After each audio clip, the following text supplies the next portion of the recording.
The MediaPipe Face Detector task lets you detect faces in an image or video. You can use this task to locate faces and facial features within a frame.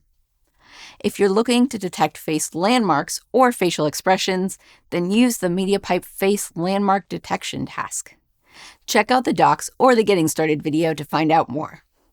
There are APIs available for Android, Python, the web, and iOS.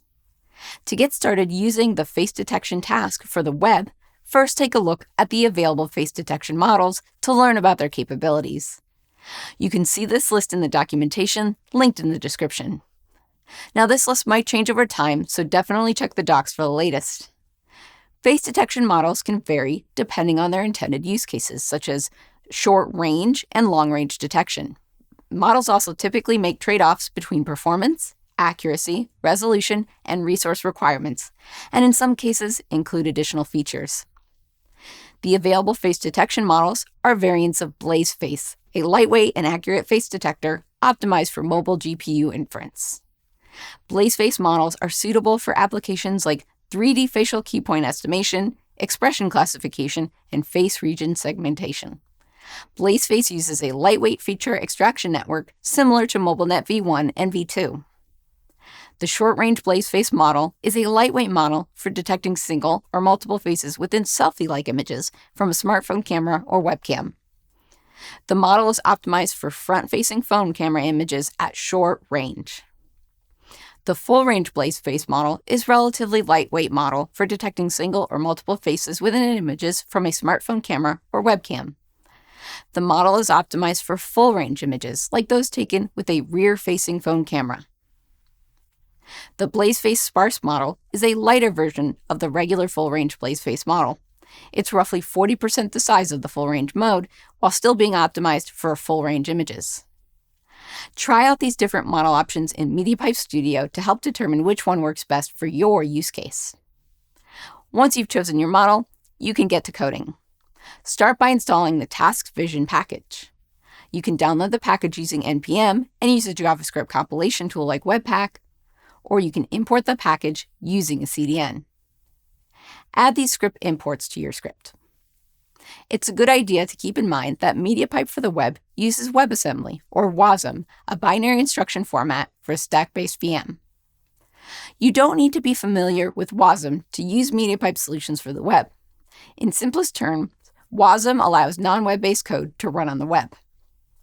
For the best user experience, you don't want to bundle your model or WASM binary into your website. Instead, you'll store them server-side and provide links when initializing your face detector. Let's explore the code for this. Here we have a function, createFaceDetector. First, we configure our WASM binary loading using the FileSetResolver for Vision Tasks method. Then we create the face detector using the face detector createFromOptions method, passing the FileSetResolver you just created and the model. You can also provide optional parameters. I showed them all here in this example, even though they're mostly the default values, just to give you an idea of how they look. Running mode for inference is either image or video. Image is the default value. Min detection confidence is the minimum confidence score for the face detection to be considered successful.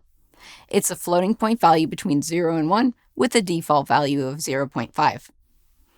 Min suppression threshold is used to determine individual faces when overlapped. If the area of two detected face boxes exceeds the threshold, they are considered detecting the same face. It's also a float value between 0 and 1 with a default value of 0.3. To detect faces in an image, use the FaceDetector.detect method, passing the image source. This function is synchronous, which is a good thing to keep in mind when designing your UI.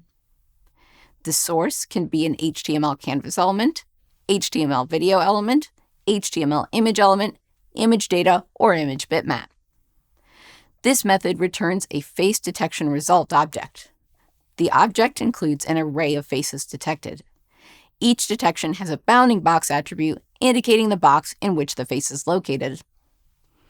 Then there are 6 normalized key points for each face: 2 pupils, the tip of the nose, the mouth, and 2 ears. You can access these detection results using FaceDetectionResult.detections.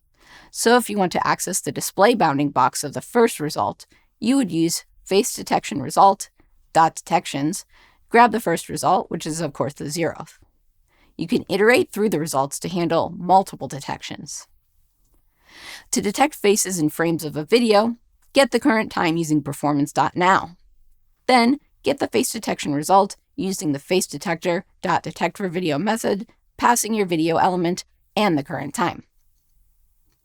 And that's it. With this code, you can get started with face detection in your own web app. You can check out a complete code example on CodePen.